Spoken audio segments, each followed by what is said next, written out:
You're in the waterloop.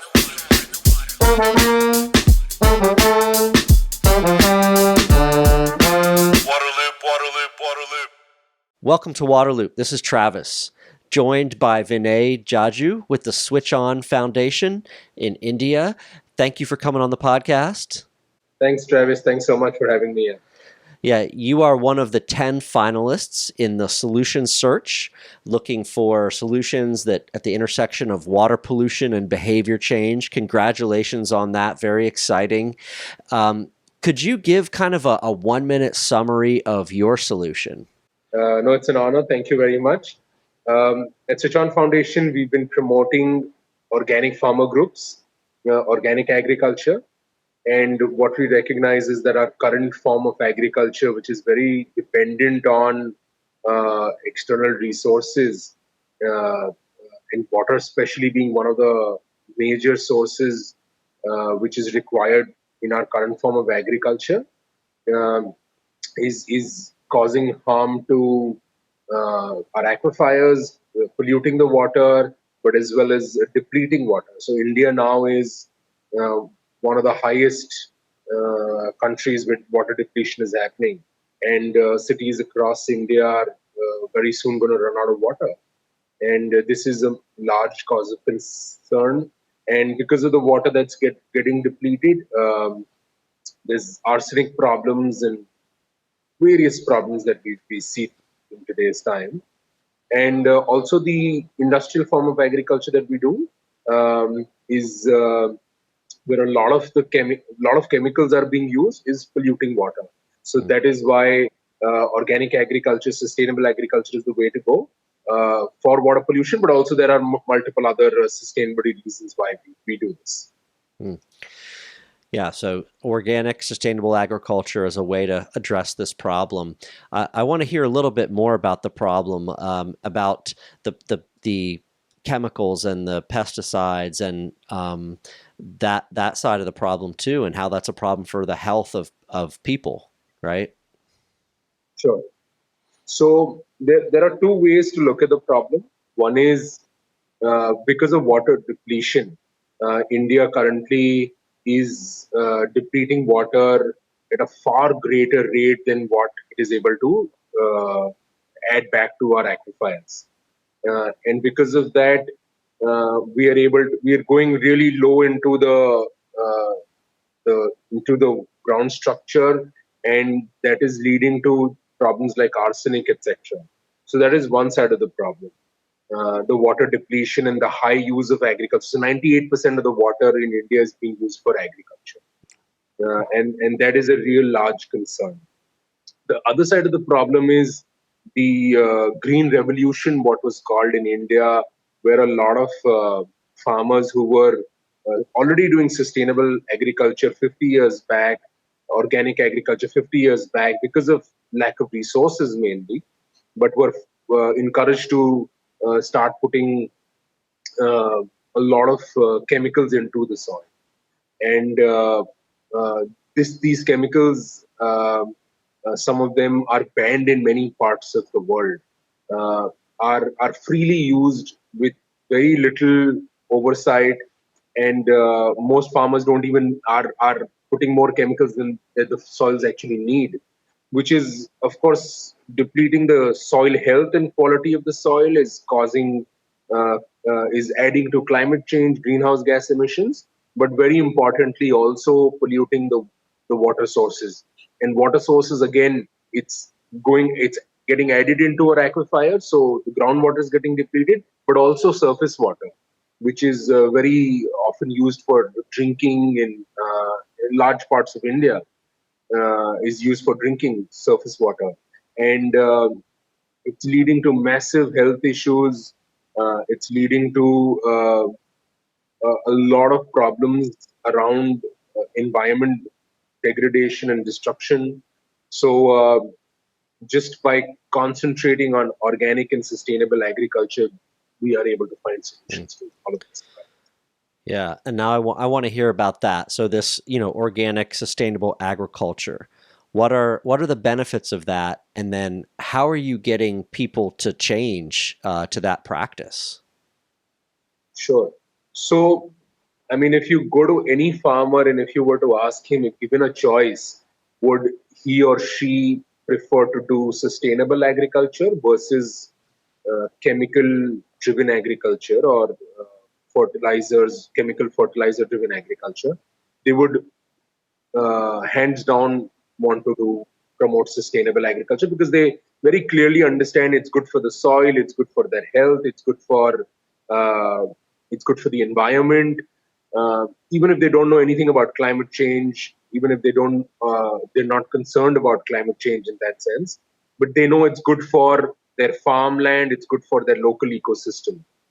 And the only reason why they don't they're hesitant to move to sustainable organic agriculture is, and many of them have tried it, is that the production drops because the soil health is so damaged because of this fertilizer driven agriculture systems that we've adopted. uh, their soil is not going to doesn't have the strength to support sustainable agriculture, and that is one of the biggest reasons why they don't make that switch. But uh, they have all the reasons why they want to make the switch. This is where SwitchOn Foundation stepped in and said, okay, we understand your productions are going to drop. And all of these farmers that we're talking about are marginal farmers.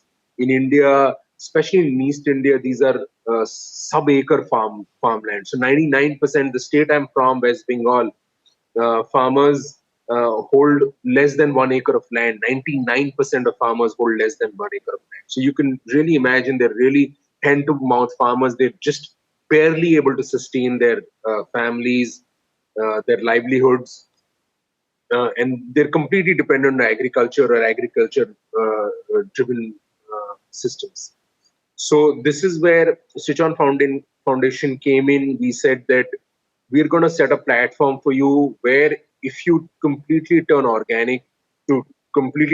organic sustainable agriculture systems, we will create a platform. We will assure you that we will buy all of your produce that you grow, and we will pay you 20% more than what the current market systems are. That allowed them, that gave them the confidence to go back to sustainable agriculture, organic agriculture.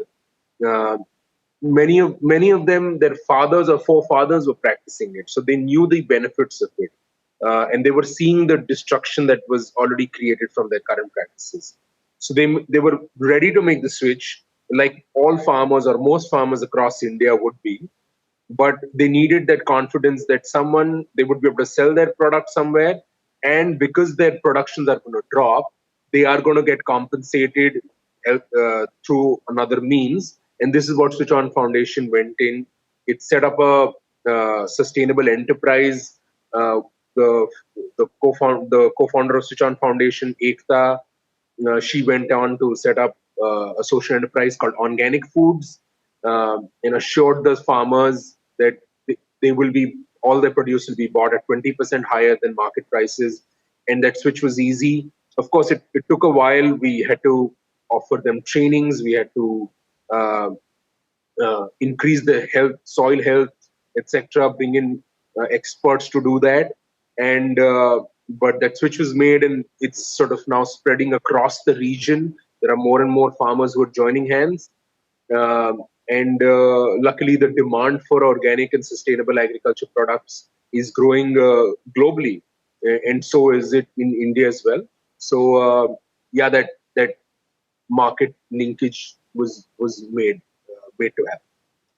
Yeah, fantastic. I mean, that my last question was about the impact and how it's going and how the implementation is going. So it sounds like you're really having success, and there's that peer pressure where, or confidence rather. One farmer sees so many other ones being successful, so they feel okay changing to it. Everything's kind of going on that track, huh? Yeah, absolutely. So currently, it started off with probably just 40 odd farmers. It grew to 500 in that region itself.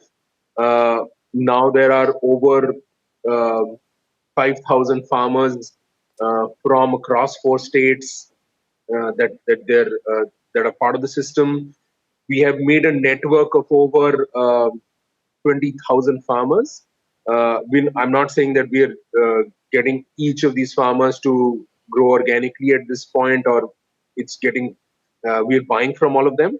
But through this network, what we're doing is we're creating these farmers into farmer producer companies. These are companies that are owned by farmers, and we train them, we build their institutions, we do their capacity building, train them on sustainable agriculture. And as we are finding them markets, as we are coming back to them with a surety that we will buy their produce. So very soon we are going to move to 20,000 farmers. We're currently at 5,000. And at the same time, while on the back end we are building these farmer producer companies, uh, building their institutions, building their capacities. At the front end, we are finding markets, finding customers who can buy from them, and we are looking forward to build a revolution around this in the region and across India eventually. And hopefully this model can be replicated by other partners across the country and also globally. What we realize is and recognize is that every farmer is ready to do it. There's a lot of promotion for organic agriculture, but an entire ecosystem has to be created where markets are also linked along with some of the other things that need to happen. Well, it sounds like you're well on your way to that revolution. So, Vinay, thank you for coming on the podcast. Thanks for sharing your story. Congratulations again on being one of the 10 finalists. That's a great recognition by itself, with so many other great solutions happening. But congrats and thank you for being on.